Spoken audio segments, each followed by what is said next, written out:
Yeah,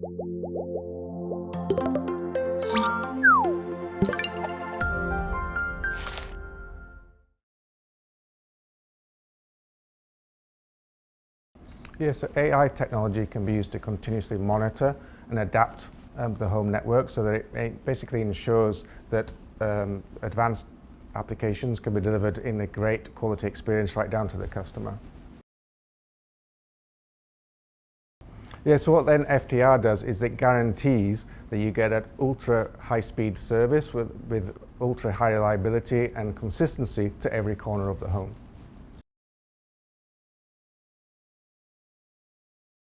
Yeah, progress is going very well. These are largely confined or driven by China, but there are other deployments in other Asian countries as well as the Middle East and Latin America. Outside of those countries, one of the issues that operators face is that Wi-Fi technology in itself has developed quite significantly over recent years, and then the disadvantage of FTTR is that it requires engineering installation. In some countries that can be very expensive, so other operators at the moment are concerned about the return on investment of it and kind of proving that it's kind of worth that extra expense. Yes, so service providers are kind of moving towards differentiating their broadband tiering strategies from pure speed to more like quality of experience.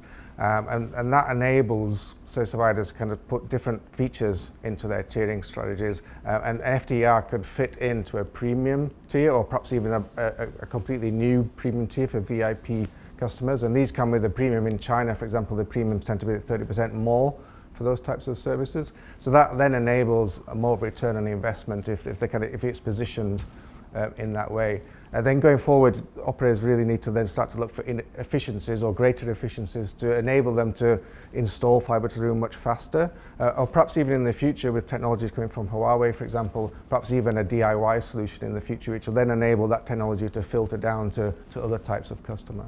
Yeah, other things that operators can look for, again, mainly around that installation, is they could look for other efficiencies as well. You know, there are situations where you do need to send an engineer out anyway if they're upgrading the fibre ONT, for example. That often requires an engineer installation, so they could kind of roll out FTTR at the same time, which will then drive efficiency from a manpower point of view. There are other things that, like new builds, for example, where you could get in there and put the fibre in at that point, which will then drive other efficiencies. There are other strategies that you could then use to try and get FTTR into those households.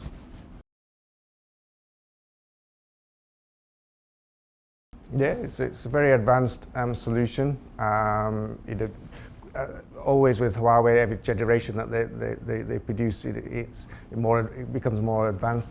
And in terms of this product, it's got advanced in terms of its capability, both in terms of more speed and as well as capacity.